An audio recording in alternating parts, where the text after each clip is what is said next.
Hi guys, welcome back to another one of my videos. I know I haven't recorded anything in a long time. It's just been like crazy.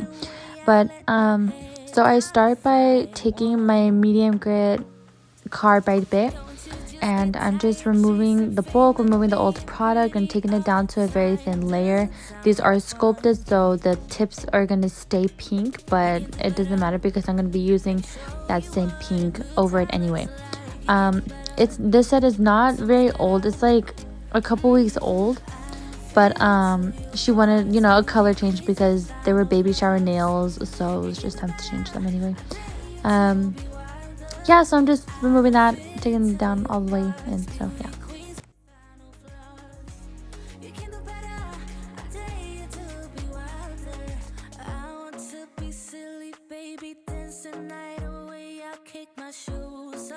If I want,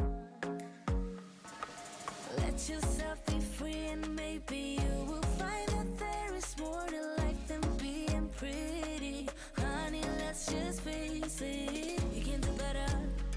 Let me show you what a good time looks like. You can do better, so much better. I don't fit into your box, beauty queens without no flaws. You can do better.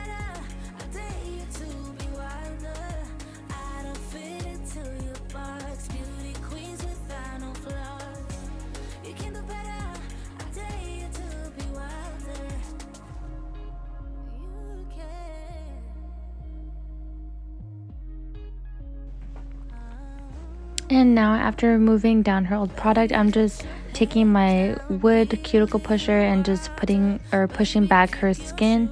And I always really love doing this client's nails in particular because I enjoy the cuticle work a lot. So I just push back the skin and also like digging out like whatever stuff is under the skin. And also, as you can see, after removing the product, only the thumb had lifted, which is really good. I mean, it shouldn't be lifting anyways, but after such a short time. But yeah, I did notice that the thumb did lift in the upper corner, but no big deal because I took care of it. So after pushing back the skin, I'm now taking my 180 grit sanding band and removing the shine from the natural nail. With the little amount of space that there was, I actually could have skipped that step now that I think about it, because with a little bit of growth between the artificial nail and the cuticle area, the cuticle bit would have been more than enough to remove that shine. So I guess keep that in mind because that's also like, a time saver. So yeah, so I'm just in the forward direction, going at maybe like 11,000 RPMs. I'm taking my cuticle bit and just cleaning up her skin, cleaning up that nail plate, and pushing. This also pushes the skin back more. So yeah, I'm just cleaning up your cuticles. And after this part, you will see me do the same thing but in reverse.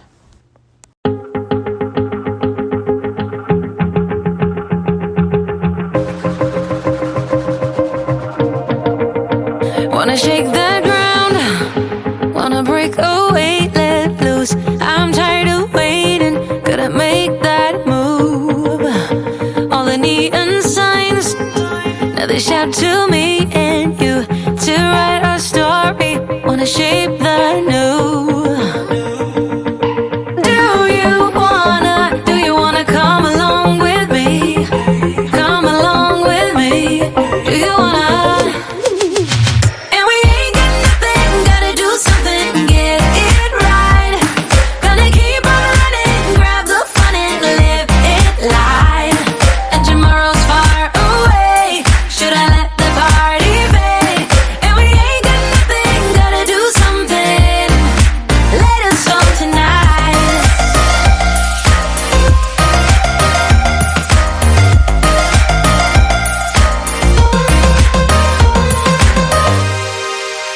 Got a restless mind, and now I won't let go. So let us be crazy before we are cold. You can take us out, your doubts won't hold us down, 'cause we're gonna light up the sky where we go. Oh, oh. Do you wanna come along with me?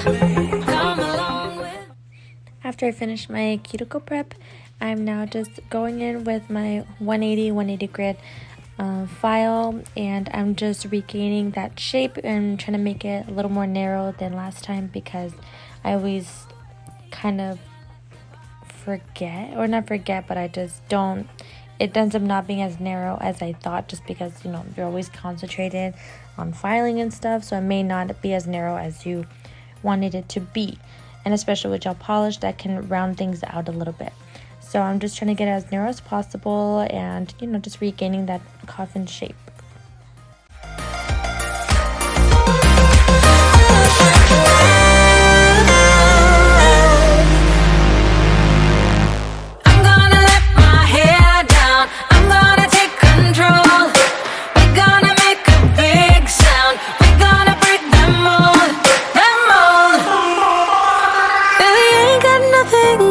Something, get it right. Gonna keep on running, grab the fun and live it life. And we ain't got nothing, gotta do something, get it right. Gonna keep on running, grab the fun and live it life. And tomorrow's far away, should I let the party fade? And we ain't got nothing, gotta do something, let it start tonight.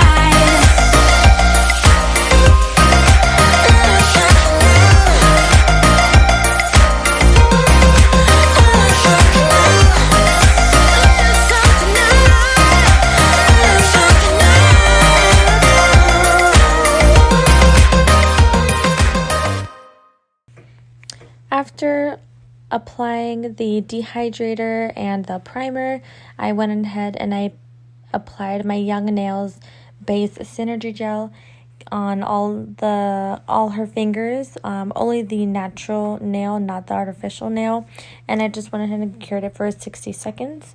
And after that, I just went straight in with my structure, and because this is basically like a backfill, you know, the structure is kind of already there, and because I was using the same pink, I didn't really need to take down the product thin or that thin. I did anyway, just because with cover colors, you want to make sure that there's no lifting the further that you get down.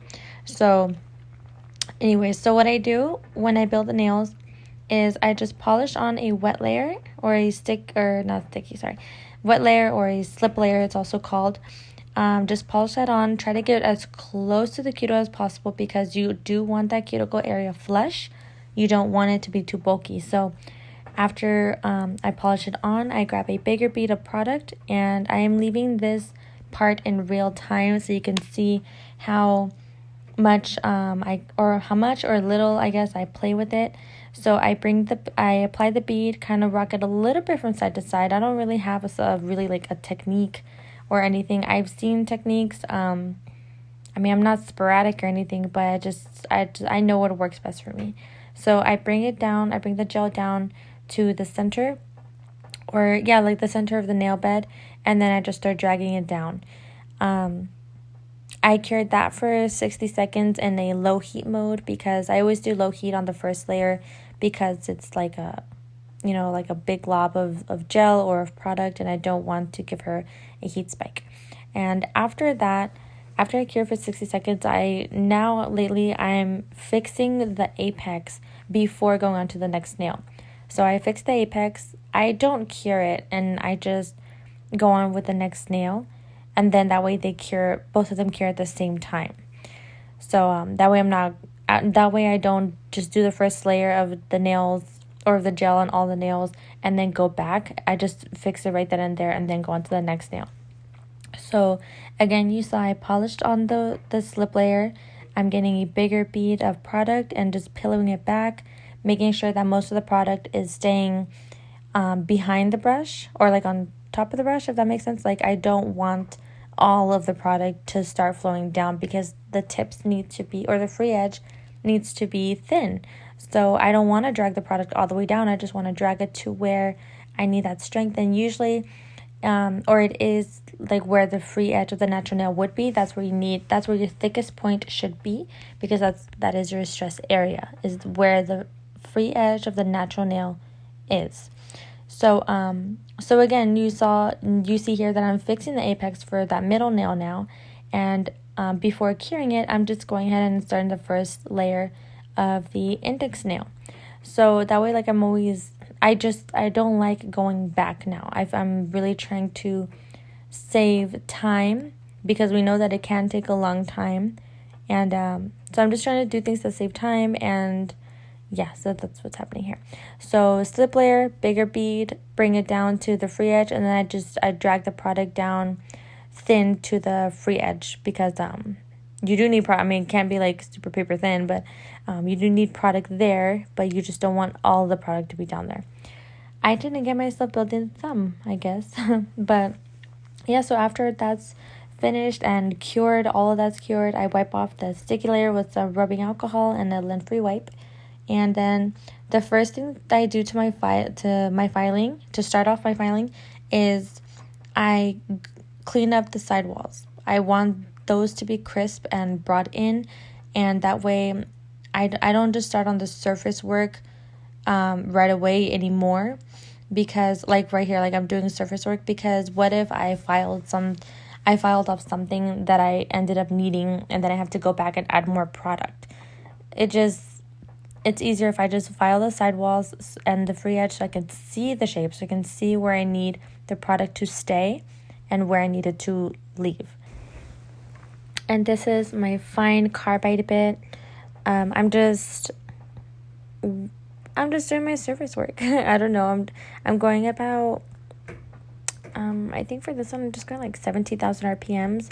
So what I do first is I take down the sidewall, and then I feel like I eyeball like the cuticle. Like sometimes if I get a little bit of gel too close to the skin, then I go with the cuticle first.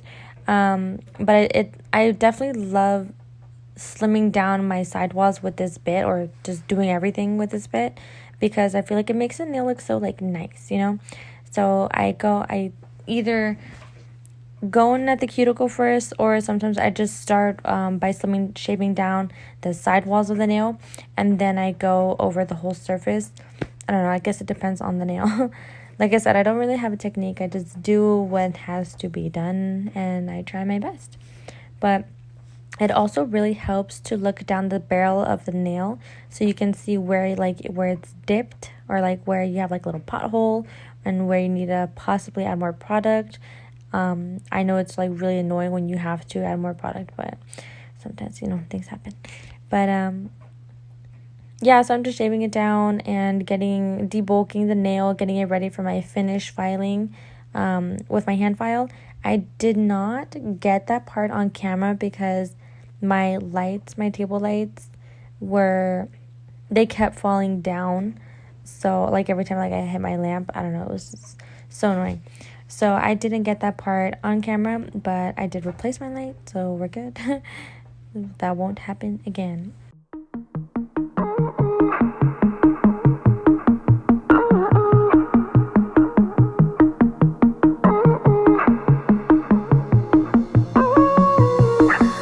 Find time, just want the mood to be right. Keeping it low in the night, yeah. So long since I get a glimpse of a light, it's blurring out my eyes. Oh, we should open up a window. Oh, I can't see clear. Oh, yes, I know how to window. Cause it's just my habit, and I can't describe it. And she can talk about it like it's magic. And now I'm just going straight in with some line work, and we're just going to be doing some outlined like French tips, I guess that's how to describe it. And I'm using Young Nails. I think this is Fizz, if I'm not mistaken. And just like a regular, I think I got this nail art brush. It's like Winstonona. I think that's the brand. And I got it off at Amazon. But yeah, so I just do the same design for all 5 fingers, and then I cure it for 1 minute, and that's it. I can't describe it. And she can talk about it like it's magic. The loves my habits, just my habits. I can't describe it. And she can talk about it like it's magic. The way that she loves my habits.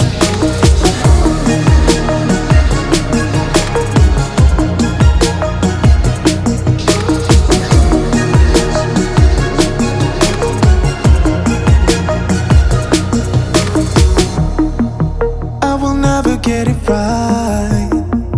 I still have you on my side, staying night after night. Cause you're mine. Cause it's just my habits.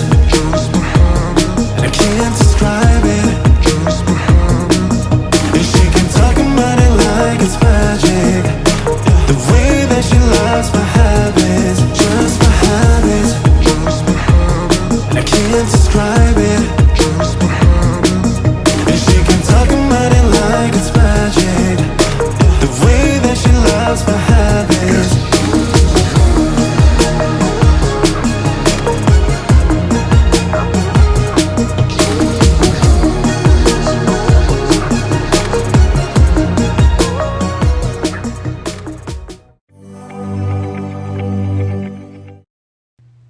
And we are going in with the top coat, but actually at this step I remembered a little boo-boo that I did.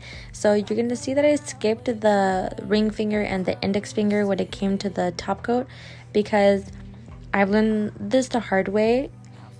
When I use stickers, I like to just polish on a thin layer of clear builder gel. Really, like, just polish it on. You're not building any structure or anything, so make sure it's smooth. That way, like, you don't need to buff it or anything. But right here, see, I'm just polishing on the hard gel to make sure that sticker stays on as long as possible, because if I don't, I've noticed that half of the sticker just comes off, and obviously you don't want that, that really sucks. So I just after I top coated the other fingers, and you saw that I went in with a little detail brush and got behind the stones to make sure that the top coat got behind that too.